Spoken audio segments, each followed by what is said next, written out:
Hi friends, அதிகரித்து வரும் போக்குவரத்து நெரிசலை குறைக்க புதிய தீர்வுகள் தேவைப்படுதுங்க.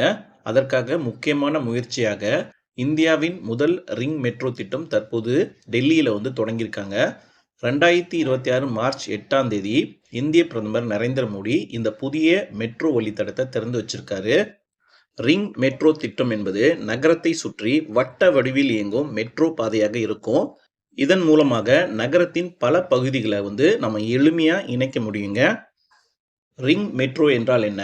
சாதாரணமாக மெட்ரோ பாதைகளில் ஒரு இடத்திலிருந்து மற்றொரு இடம் வரை நேரடியாக நம்ம செல்ல முடியும். ஆனால் ரிங் மெட்ரோ என்பது நகரத்தை வட்ட வடிவில் சுற்றி செல்லும் மெட்ரோ பாதையாக இருக்கும்.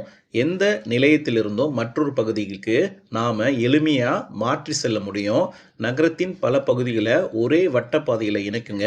இதனால் பயணிகள் நகர மையத்தை கடக்காமல் வேற பகுதிகளுக்கு நேரடியாக நாம் செல்ல முடியும். இந்தியாவிலேயே முதல் முறையாக ரிங் மெட்ரோ உருவாக்கப்பட்டது டெல்லி மெட்ரோ ரயில் கார்பரேஷன் மூலமாக தான். இதனோட முக்கிய விவரங்கள் ஒன்றுன்னா பார்க்கலாங்க. லைன் பார்த்தீங்கன்னா பிங்க் லைன் எக்ஸ்டென்ஷன். மொத்த நீளம் சுமார் 71.5 கிலோமீட்டர். புதிய இணைப்பாக 12.3 கிலோமீட்டர் இணைச்சிருக்காங்க. ரயில் நிலையங்கள் பார்த்தீங்கன்னா சுமார் 10 நிலையங்கள் உருவாக்கியிருக்காங்க. எல்லாமே எலிவேட்டட் மெட்ரோஸாக இயக்கப்படுதுங்க. முக்கிய இடங்கள் இணைச்சிருக்காங்க. மஜ்லிக் பார்க், புஜாரி, காஜூரி காஸ், பஜ்ஜன்புரா, யமுனா விஹார், மஜ்பூர் இந்த இடங்கள்லாம் பார்த்தீங்கன்னா முக்கியமாக இணைச்சிருக்காங்க. இந்த புதிய பகுதியை திறக்கப்படுறதுனால டெல்லியில் முழுமையான வட்ட மெட்ரோ பாதை உருவாக்கப்படுது.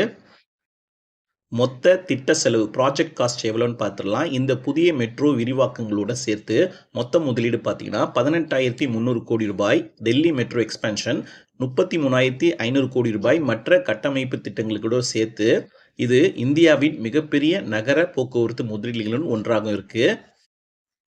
இந்த ரிங் மெட்ரோவில் என்ன ஸ்பெஷல்னு சொல்லி பார்த்தீங்கன்னா, இந்த திட்டத்தில் சில முக்கியமான தொழில்நுட்ப அம்சங்கள் இருக்குங்க.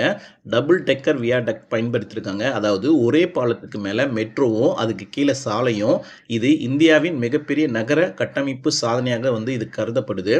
அது மட்டும் இல்லைங்க, யமுனா ரிவர் பிரிட்ஜுக்கு மேலே இது போகுது. இந்த திட்டத்தில் யமுனா நதிக்கு மேலாக புதிய மெட்ரோ பாலம் கட்டியிருக்காங்க. எல்லாமே ஹை எலிவேட்டட் ட்ராக்ஸாக இருக்குதுங்க. சில இடங்களில் மெட்ரோ உயரம் பார்த்தீங்கன்னா 28 மீட்டருக்கு மேலே உயரமாக இருக்குது. இதனால் பொதுமக்களுக்கு என்ன பயன்? ரிங் மெட்ரோ வந்ததுனால பொதுமக்களுக்கு பல நன்மைகள் கிடைக்க போகுதுங்க. முதலா டிராஃபிக் குறையும். டெல்லியில் தினமும் மிகப்பெரிய போக்குவரத்து நெரிசல் இருக்குங்க. ரிங் மெட்ரோ மூலம் கார்கள் குறையும், சாலைகள் சீராகும், பயண நேரம் கண்டிப்பாக குறையுங்க. முன்பு பார்த்தீங்கன்னா 1.5 மணி நேரம் எடுத்த பயணம் இப்போது 40லிருந்து 50 நிமிட பணிகளாக நம்மளுக்கு இருக்கும். ரிங் மெட்ரோ வருவதனால மாசு குறைய போது. மெட்ரோ பயன்படுத்துவதனால கார்பன் எமிஷன் குறையும், காற்று மாசு குறைய போதுங்க. வேலை மற்றும் கல்விக்கு உதவியாக இது மிகவும் இருக்க போது. மாணவர்கள் மற்றும் அலுவலக பணியாளர்கள் குறைந்த செலவில் வேகமாக பயணிக்க செய்ய முடியும். மற்ற நாடுகளில் ரிங் மெட்ரோ இருக்குதா அப்படின்னு பார்த்தீங்கன்னா, ரிங் மெட்ரோ என்பது உலகத்தில் புதிய விஷயம் இல்லைங்க. பழைய நகரங்களில் இது வெற்றிகரமாக இயங்கிட்டு இருக்கு.